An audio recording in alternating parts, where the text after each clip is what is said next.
Good morning. I hope you're doing well. I want to talk about how to write an introduction, or in the video, I want to talk about how to write an introduction. And I will try to.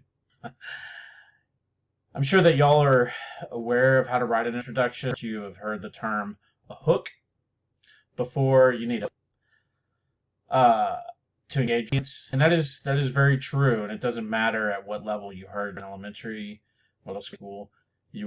You do always need a hook. The way we in composition an effective introduction is by asking, does this want to make me continue to read? Do I want to continue reading this introduction, this essay?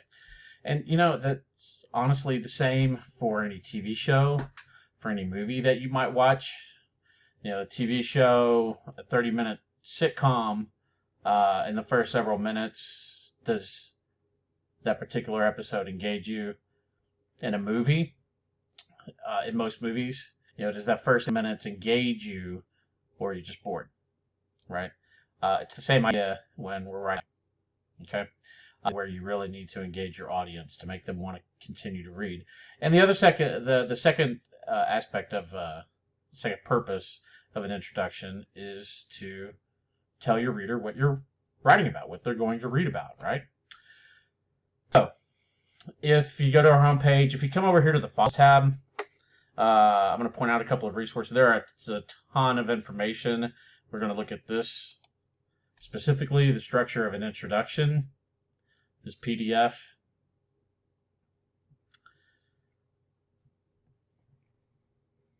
Oh, Lord, here we go. It loaded a second ago, and now it's being slow about it. As I mentioned, there are two purposes for writing an introduction. One is to hook your reader, to engage your reader. And the second purpose is to tell them what you're writing about, right? So we are going to look at 7 different ways to write an introduction. And even though I have them separated into 7 distinct ways, really a good introduction combines 2 or 3 or 4 of these strategies. Okay? So we are going to start with the first one, which is on this handout, the last one, the inverted triangle, only because that's where it fit best on the page. We'll talk about the historical review and background information, anecdotal, starting with a personal story if you have a personal connection, a surprising statement or a shocking statistic, a quote from a famous person, declarative, where you're just straight up saying, in this essay I'm going to be exploring the concept of gut control. Or interrogative, where you're asking a series of good questions. And again, I do want to emphasize that even though I have these separated into these 7 different strategies, a good introduction combines 2 or 3 or 4 of those. Okay? They're simply separated as a means for us to discuss how to write a good introduction. So, if I scroll down to the end, if that's possible. Oh my.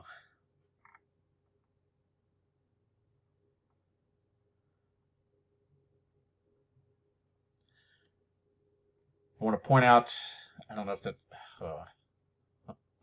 I need a new computer, y'all. Oh, all right, inverted triangle. No matter what strategy you use, or how you begin, or anything else, every good introduction should look like or resemble the structure of an inverted triangle. And what that means is that you should start broad, not too broad, and then you should narrow down your topic, narrow down your introduction. In your introduction, you should narrow down to your thesis statement. And what I mean is, and here this diagram is a good image of what your introduction should look like. And I should point out that in a 10 to 12 page paper, your introduction might be 1.5 pages to 2 pages, right? It should be several paragraphs long.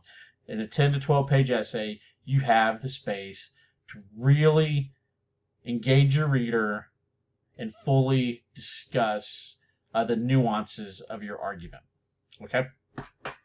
So, here, the general sentence. You start with the general sentence that grabs your reader's attention. It might be a question or a general fact in the area of your topic, and then a specific sentence or several sentences or section that's on the topic, and then a thesis statement. So, for example, if I was writing on gun control, a general statement, I'm going to start broad, not overly broad. Like I would never start, and you should never start. Since the dawn of man, humans have made war with each other. The Second Amendment still allows that. Since the dawn of mankind, that is too broad, right? But I can start with, the history of the Second Amendment. If I'm writing about gun control in America in 2020, I could start with the history of the Second Amendment, and then narrow down to, if I started with the history of the Second Amendment, that's starting broad, and then I could narrow down to the assault weapons ban of 1994 and see how that broadens, that begins to narrow it, and then some information, and then narrow it to my thesis statement. We need to reintroduce some kind of an assault weapons ban, and initiate some kind of common sense gun control. Right? But no matter how you start, or no matter what your topic is, your introduction should begin broad and narrow down to the thesis statement. Okay, so let me back up and let's look at some other ways to start, some ways that we can begin within that inverted triangle. The first one here, an historical review. I just mentioned the Second Amendment. If I wanted to talk about when the Second Amendment was ratified, why it was ratified, why it's included in the Constitution, when it was ratified, perhaps some reasons why it was ratified, when it was, that's historical background information. And then if I wanted to move on to the 1994 assault weapons ban, I could, why was that passed? How was it passed? Was it passed along party lines, Republicans and Democrats? Was it bipartisan? These are popular words that we use today. And then again, narrowing down further to issues that I see with gun control laws, like the background checks, loopholes that are some states are trying to close.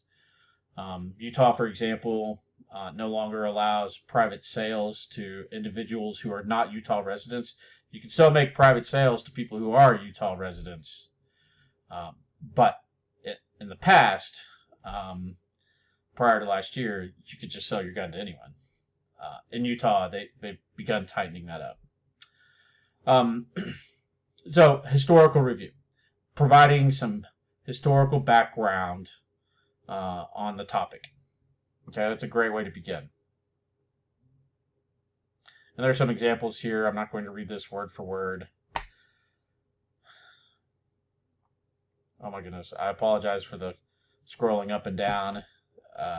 An anecdote is a personal story. So if you have a personal connection to your topic, you can discuss that. So for example, on the topic of gun control, I advocate for gun rights, even if my position may be different from that.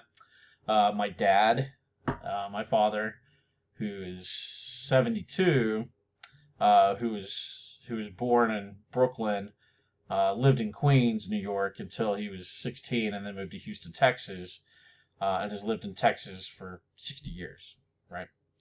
But he's still liberal, right? And he lives in the country now. He lives out in deep West Texas, out in the hills. He's never owned a gun, and still living in the country now, he doesn't own a gun, and he doesn't believe people should be able to buy guns or own guns. And he'll tell you that.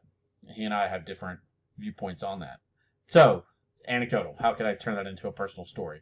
Well, I could write about the first time that I told my dad that I bought a gun for protection, the first time that when I got my CFP, my concealed firearm permit, that allows me to conceal carry almost anywhere in Utah, and Nevada, Arizona, New Mexico, and Texas. he didn't agree with that. He didn't like that at all. He thought that I shouldn't have that. I shouldn't be allowed to have that. So I could write about that, right?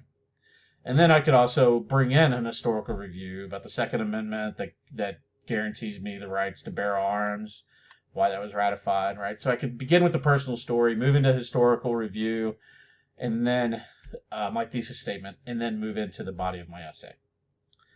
A surprising statement. If you've ever heard of a hook, like a shocking statistic or a surprising statement, you could incorporate that here. A quote from a famous person, a reference to pop culture. That's a good way to begin. Sometimes declarative, again, declarative is quite commonly used, must be used carefully. The writer simply states straight out what the topic of the paper is going to be about. So from the very beginning, in this essay, I'm going to explore issues related to gun control. But I'm writing an argumentative essay. So it'd be like, in this essay, I'm going to argue that we have enough laws in the books. There are enough laws related to gun control. We need to spend time and money, resources, effort to strengthen the communication between agencies that regulate guns, right? And announcing that from the beginning. And then I could launch into an historical review. I could launch into an anecdote. I first became interested in this because of a conversation I had with my dad when I told him I got my concealed firearms permit, right? And then tell the story, and then, and I could end that story with, but as I told him, the Second Amendment gives me the right to bear arms, and then I could go into an historical review about the Second Amendment, right? And then interrogative is, this method begins with a series of questions related to your topic. So if you have 3 or 4 questions that you could pose to your audience, they should not be in the form of you questions, right? So they shouldn't be like, what do you think of gun control? Do you think there's enough gun control? No. It would, better questions are like, what is gun control? What do people mean when they say common sense gun laws? Why do people want to outlaw assault rifles? Why do people want to keep assault rifles? Those are good questions related to the topic that do not use the word you in them. Okay? So as you're writing your introduction, you can refer to this handout, the structure of an introduction that's found in the Files tab of our class. It contains some good information. There also happens to be some information in the textbook. Again, I wanted to keep this brief, and it's just over 13 minutes. You guys have a good day. Keep writing, keep plugging along, and I will talk to you later.